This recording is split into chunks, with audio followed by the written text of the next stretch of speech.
in London itself, the central London, the money sector. I went on a tour of that building when I was in my last job. Mm-hmm. And I learned that there's a bell in there, and the bell only gets rung, or it used to only get rung when it was a big loss, and it's only rung twice in the last century, and that was when the Titanic went down. So that was an insurance jobby. Then the only other time it was rang was 9/11. Mm-hmm. It was all for not. Yeah, they took, what was it, like Yeah, 2 days before the towers collapsed? They took out an insurance policy on it, like billions of yeah, dollars or some shit like that. People are dumb, and it's like, how is it that it's like they did like a lot of. So we're gonna do this video. I'm doing a live capture. We're gonna watch it later. Is to let's see.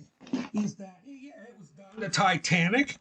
They're yeah, it was that they said that it was the wrong ship that actually fell. It was the Olympia or something like that for insurance purposes. I don't know, but yeah, we're going back to 9/11.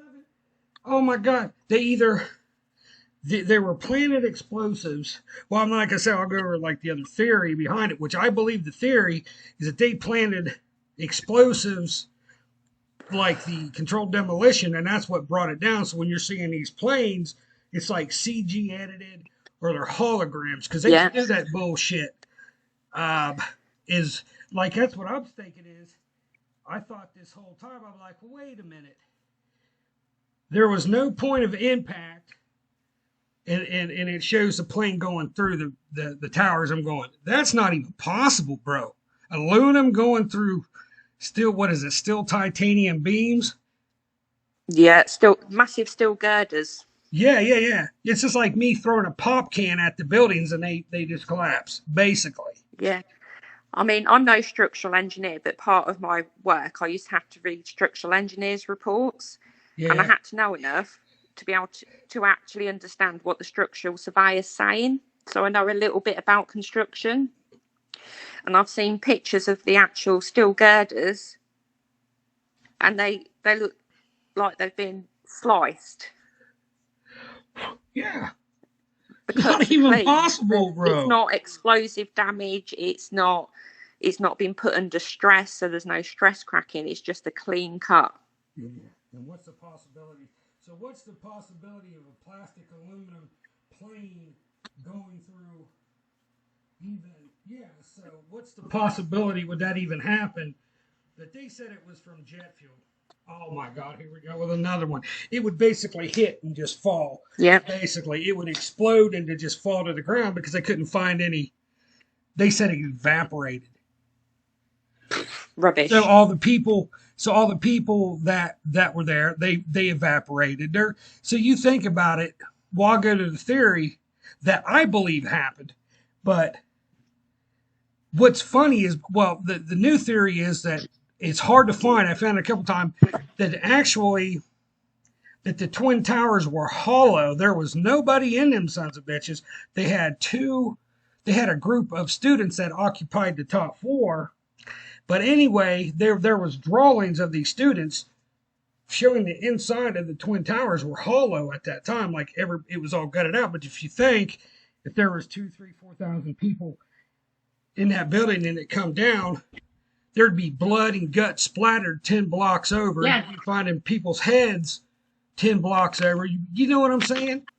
there'd be bits of human everywhere. They could. So, but where I find that it was hollow, because it's no way. I mean, there would be a lot of. I could say maybe, but what we seen, what was left. Okay, what was left in the wreckage that they showed was copying paper floating around everywhere. There was office furniture. There was Yeah, printers. How come they didn't evaporate? and how did they not have any burns or why weren't they in pieces? Why was the paper? Why was it intact? It does Exact. make See, you ask a lot of questions. yeah. So when you start questioning the government, oh, it's a conspiracy. You're a conspiracy theorist, or Yeah. when you bust their ass on something.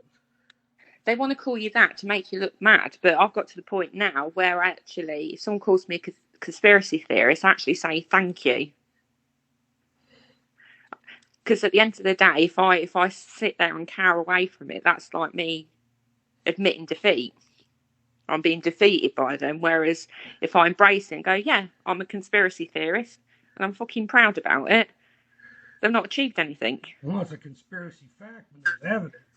Yeah, That's exactly. Like, yeah. So like I'm saying, and this is another point, is we cannot prove the statistics of anything just because the media says, oh, well, there's been 700 million children saved from, foster care, or they cannot prove any statistic because it's all hearsay. So in order to make a statement of fact, it has to be backed with evidence. They've got none. They have none. Because it doesn't exist. It's just like all the Mexicans are taking the jobs. What? Where's that evidence at? I don't know. I know like a couple of Mexicans, but they come up with all these statistics with the COVID. They can't prove who had COVID because it's under HIPAA. They couldn't release them anyway. And people are like, oh, the news said it, or my doctor said I had COVID. Are you a scientist? Can you prove that somebody has COVID? They're paying doctors, what, $2,500 to lie to the patients and say that they got COVID. That's what they're doing. A lot of it is absolutely faked. At the end of the day, yeah, I think there was a bug going around, but it was nowhere near as bad as they were making out. No more worse than the normal seasonal flu that you can get. Yeah, that's what that was under. It's in Wikipedia how the COVID-19 was under common cold. What the? Yeah, I remember. It's like, how the hell? Yeah. So the only way it would be spread, COVID, if it came from Wuhan, China, if people from Wuhan, China came to the United States. You know what I'm saying? So people just don't use any freaking sense. I mean, they're just going by fake statistics that they can't prove. You know what I mean? They can't prove. They can if it can be manipulated and altered. My court documents have been altered. I have fake lab tests, drug tests that's been altered that are fake. Photographs I have that's been photoshopped of my son's abuse. God is my witness, and you could do that. So it is so hard to prove anything because like I said, if it can be manipulated or altered, they'll alter it, and it's been done. Yeah. So it's so hard to prove anything anymore. It's like the doctors, right? Because we have like I think you call them like family doctors. We have like GP practices, so general practitioners. Yeah. And my surgery, for the most part, they are a pretty good doctor surgery. They're not too shabby, but